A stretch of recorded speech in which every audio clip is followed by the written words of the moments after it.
none is more important than covering the disciplines for success. What's at the core of achieving the good life? The major key to the good life. The major key is not in learning how to set goals. It is not in learning how to better manage your time. It is not in mastering the attributes of leadership. Every day in 1,000 different ways, we are trying to improve ourselves by learning how to do things. We spend a lifetime gathering knowledge in classrooms, in textbooks, in experiences. Now, if knowledge is power, if knowledge is the forerunner to success, then why do we fall short of our objectives?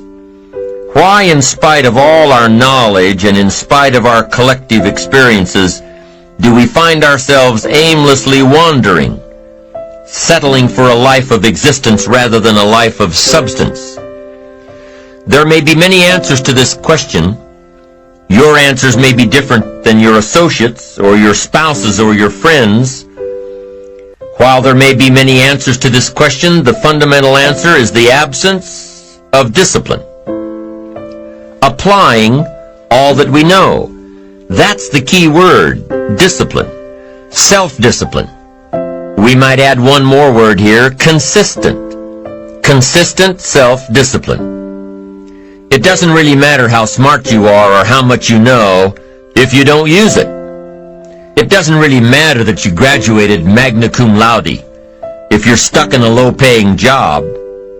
It doesn't really matter if you attended every seminar that comes to town if you don't apply what you've learned.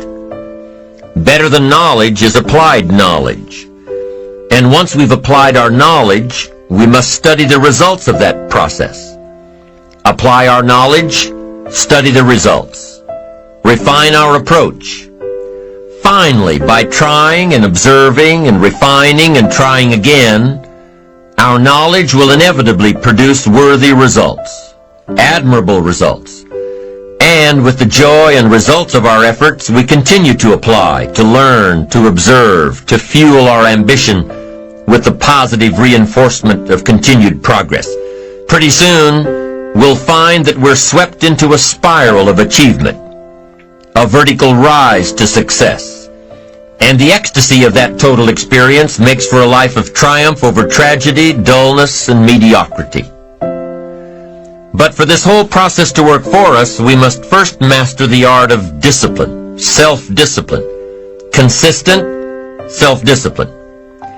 It takes consistent self-discipline to master the art of setting goals, to master the art of time management, to master the art of leadership, to master the art of parenting and relationships. If we don't make consistent self-discipline part of our daily lives, the results we seek will be sporadic and elusive. It takes a consistent effort to truly manage our valuable time, or we'll be consistently frustrated. Our time will be eaten up by others whose demands are stronger than our own. It takes discipline to conquer the nagging voices in our minds, the fear of failure, the fear of success, the fear of poverty, the fear of a broken heart. It takes discipline to keep trying when that nagging voice within us brings up the possibility of failure. It takes discipline to admit our errors and recognize our limitations. The voice of the human ego speaks to all of us. Sometimes the voice of ego says that we should magnify our value beyond our results. It leads us to exaggerate, to not be totally honest. It takes discipline to be totally honest, both with ourselves and with others. Be certain of one thing: every exaggeration of the truth, once detected by others, destroys our credibility and makes all that we say and do suspect. As soon as a business colleague figures out that we tend to exaggerate, guess what? They'll always think we exaggerate, and they'll never quite hold us in the same regard again. Never. The tendency to exaggerate, distort, or even withhold the truth is an inherent part of all of us. It starts when we're kids. Johnny says, "I didn't do it. I didn't do it." Well, maybe Johnny didn't do it, but he probably had something to do with it. And then it continues when we're adults, exaggerating the benefits of a product to make a sale, exaggerating our net worth to impress old friends, exaggerating how close we are to closing a deal to impress the boss. And only an all-out, disciplined assault can overcome this tendency. It takes discipline to change a habit, because habits are formed a little bit each day, every day, every day. Once habits are formed, they act like a giant cable. They act like a nearly unbreakable instinct that only long-term disciplined activity can change. We must unweave every strand of the cable of habits slowly and methodically until the cable that once held us in bondage becomes nothing more than scattered strands of wire. It takes the consistent application of a new discipline, a more desirable one, to overcome one which is less desirable. It takes discipline to plan. It takes discipline to execute our plan.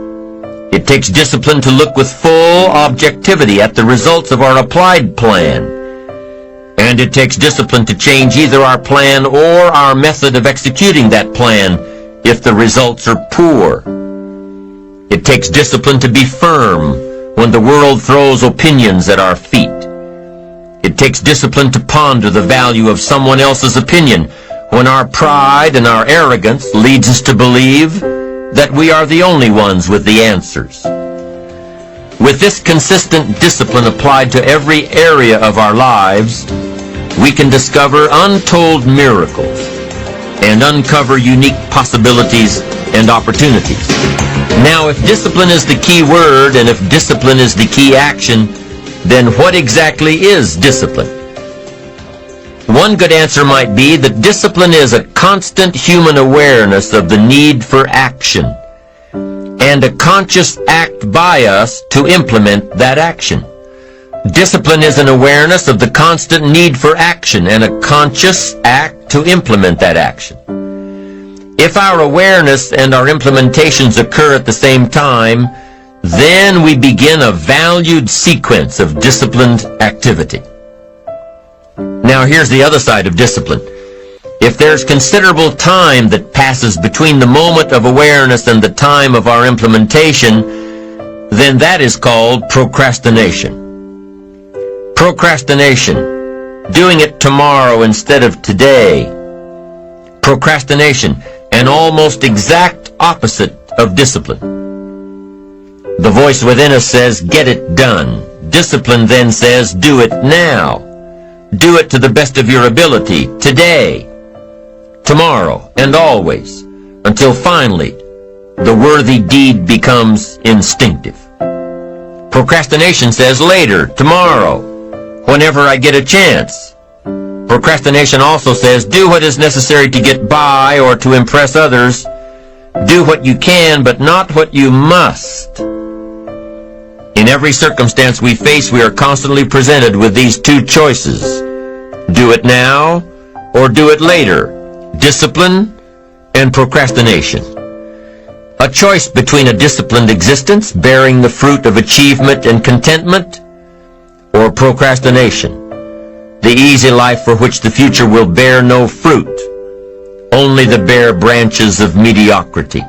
The rewards of a disciplined life are great, but they're often delayed until some time in the future. The rewards for the lack of discipline are immediate, but they are minor in comparison to the immeasurable rewards of consistent self-discipline. An immediate reward for lack of discipline is a fun day at the beach. A future reward of discipline is owning the beach. For most, we choose today's pleasure rather than tomorrow's fortune. So how can you get rid of the easy distractions? How can you keep your mind on what you're trying to do? How can you keep an attitude of doing it all and doing it now? How can you make the choice of discipline over procrastination? How can you stay focused on your ambitions? How can you avoid conversations at the water cooler? You can keep your focus on your work. You can get it done today instead of tomorrow. you've got to really work on your consistent self-discipline on a daily basis, or you'll find yourself distracted. Distracted by negative thoughts, distracted by negative people, distracted by water cooler chatter, and pretty soon, depending on the type of people you've associated with, distracted by your doubts within yourself. Never underestimate the power of influence and associations, and never underestimate the power of your own consistent self-discipline. Now let's take a closer look at discipline, at the 3 steps to becoming disciplined. First, true discipline is not the easiest option. Most people would rather sleep until 10 o'clock than get up at 6. It's easier to go to bed late, sleep late, show up late, leave early. It's easier not to read. It's easier to turn on the television than to open a book. It's easier to do just enough than to do it all. Waiting is always easier than acting. Trying is always easier than doing.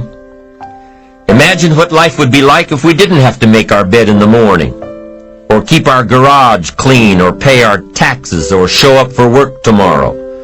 Wouldn't it be fascinating if we didn't have to do these things? Wouldn't it be fascinating? What do you suppose would become of us? You're right. Not much. For whatever the reason, the system we live in and contribute to is designed to make the easiest things in life the most unprofitable. Profitable seems to be the most difficult. Our world is and always will be a constant battle between the life of ease and its momentary rewards and a life of discipline and its far more significant rewards. Each has its own price, the price of discipline or the price of regret. We will pay one or the other.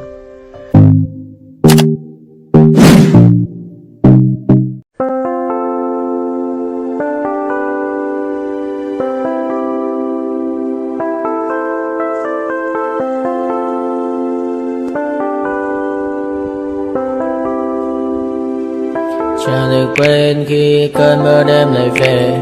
Em đã quên lời thề và ta như đông chìm sâu. Không còn mơ em anh nhận màu. Em chỉ cần mơ đâu em bay. Chỉ còn là những cơn mưa vô giá. Cho bên mơ em không mơ anh.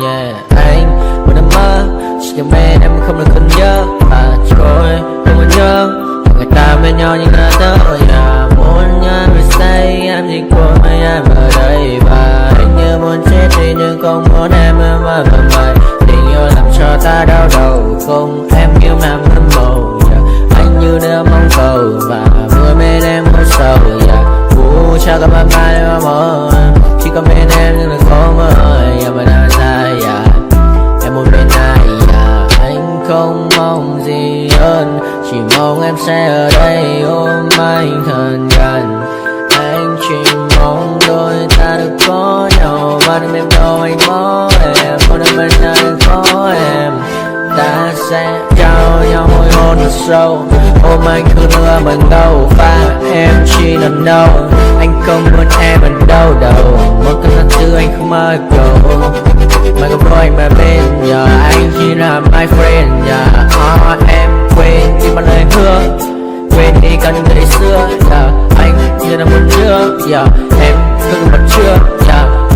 Mà đưa đêm ở đêm. Anh nhìn mình đôi mà kem. Không như là passion thêm. Cho em nhiều hơn như là kem. Chỉ cần là mưa thôi. Em chỉ cần là mưa thôi. Còn ai sẽ là nắng rồi.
I fear that the thoughts build up until I can't hear, that my mind fills up into a creature, and it haunts me somewhere much deeper. Anxiety, filling up every space, no privacy. And silently, it could build and build until you finally see. Whoa, it's taking over, damn, no closure, moving closer. No exposure, I just wanna be a loner. Some can't stay sober, looking over all their shoulders, like moving boulders just to get out of the home. It sucks, I've had enough, I don't wanna feel the stuck under the rug, all my problems that I shove. I got nightmares in my head, I fear that the thoughts build up until I can't hear, that my mind fills up into a creature, and it haunts me somewhere much deeper. I got nightmares in my head, I fear that the thoughts build up until I can't hear, that my mind fills up into a creature, and it haunts me somewhere much deeper. I've been feeling weird, I can't seem to focus good enough, nothing's really clear, sometimes it could be a little tough. I just need to feel like the end's in sight for me, but let's be really real, anxiety can foggy all this stuff. I've been feeling weird, I can't seem to focus good enough, nothing's really clear, sometimes it could be a little tough. I just need to feel like the end's in sight for me, but let's be really real, anxiety can foggy all this stuff. It sucks when you finally feel like giving up. Oh God, no luck, everything feels like you're sticky stuck. I'm lost, handcuffed to the bed where I sleep, don't give a fuck. Can't stop, unplug, feeling overwhelmed, I think I've had enough. Gotta find a way to get some energy, gotta find someone who's a good friend of me. I need purpose to make it all worth it, I'm still searching and I'm still learning. I want a life that's filled with memories, not a life with regret in front of me. I need focus to keep me from hopeless psychosis if I keep hoping. I got nightmares in my head, I fear.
We'll be right back.